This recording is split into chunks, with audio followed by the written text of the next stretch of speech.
Welcome to Tabo Charles Bisong's channel. We are going to be talking on chemistry. We're talking on physical chemistry, and we'll be talking on redox. Now, want to discuss what redox is all about. So first of all, what is a redox? What is a redox reaction? So we say that a redox reaction is a reaction which involves the transfer of electrons. You see, a redox reaction is a reaction which involves the transfer of electrons. And this electron transfer is in the form of reduction and oxidation. And these two processes are occurring simultaneously. So if we want to define a redox equation, we are going to see that a redox reaction, we see that a redox reaction is a reaction involving the simultaneous reduction and oxidation. Why? Because if we are transferring electrons, if one species is losing electron and the other species is gaining, you see that there's an electron transfer, and once the species that is gaining, its oxidation number changes, which can either be a reduction or an oxidation. But though we know that when you gain electrons, you are being reduced because your oxidation number reduces. Meanwhile, the person who is losing the electron is become oxidized. So now, since we see that we define redox, we see that the definition we see that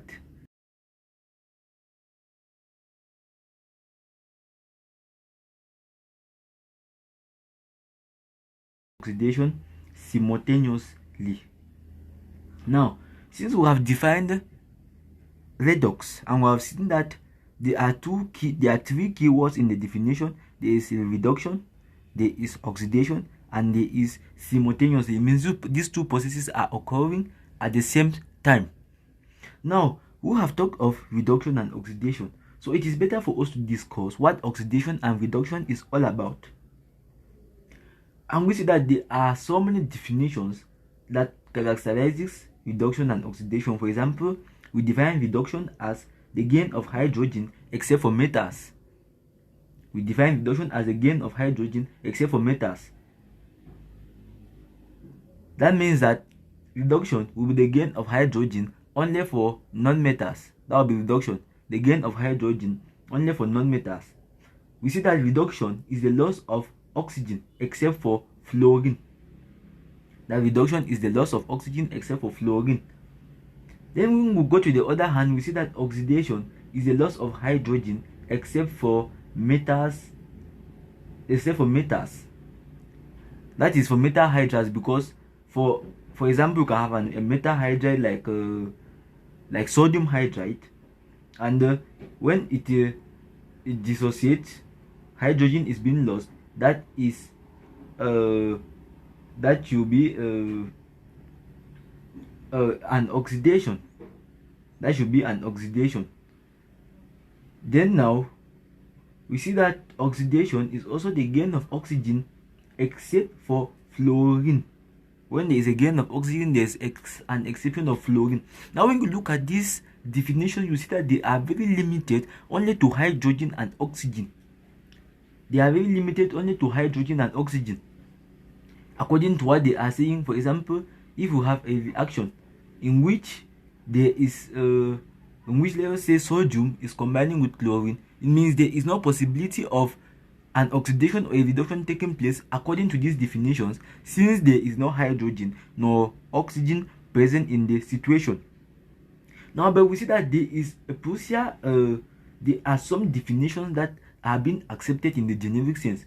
The reason why we say reduction is the gain of hydrogen except for metals is because, for example, now when you see in covalent compounds, you see when they are reacting with hydrogen, the greater tendency there is, though we have a sharing of electrons, but due to the fact that those metals are more electronegative than hydrogen, you see that the greater tendency is that those the compound will be in such a way that it will be in the form as if hydrogen is losing while the other compound, which is a non-metal, is gaining.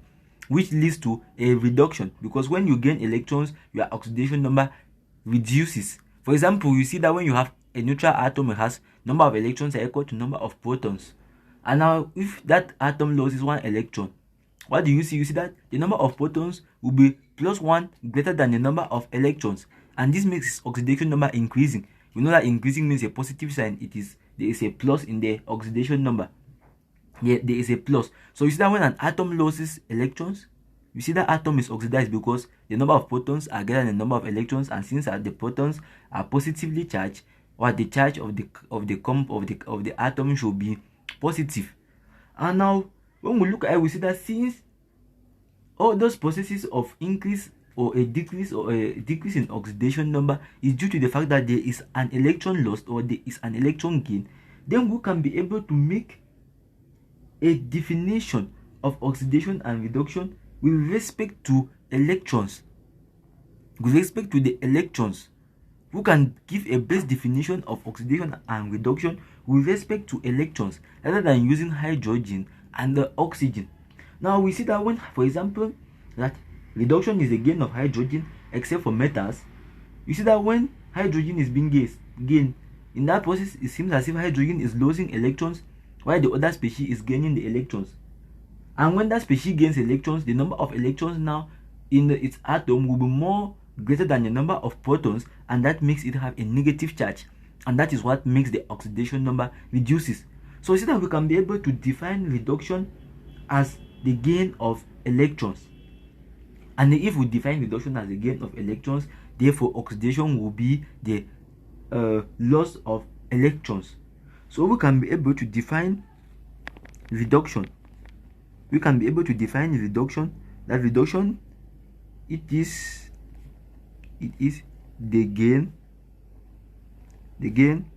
of electrons, while we have oxidation, which it is the loss of electrons.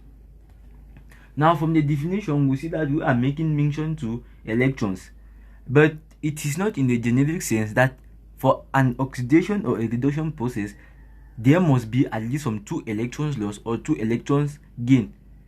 So this definition can be modified, because if there is now, for an example, hydrogen combining with sodium to produce sodium hydride, you see that hydrogen is going to be gaining 1 electron from sodium to be reduced.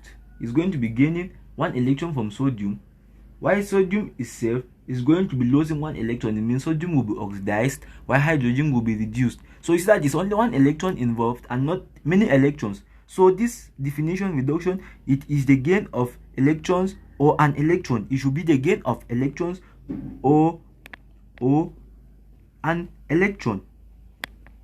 It should be the gain of electrons or an electron, as well as for oxidation, which should be the gain of electrons or an electron.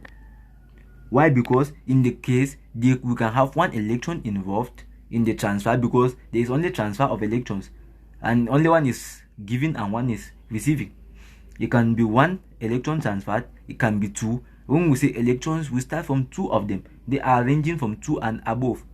Now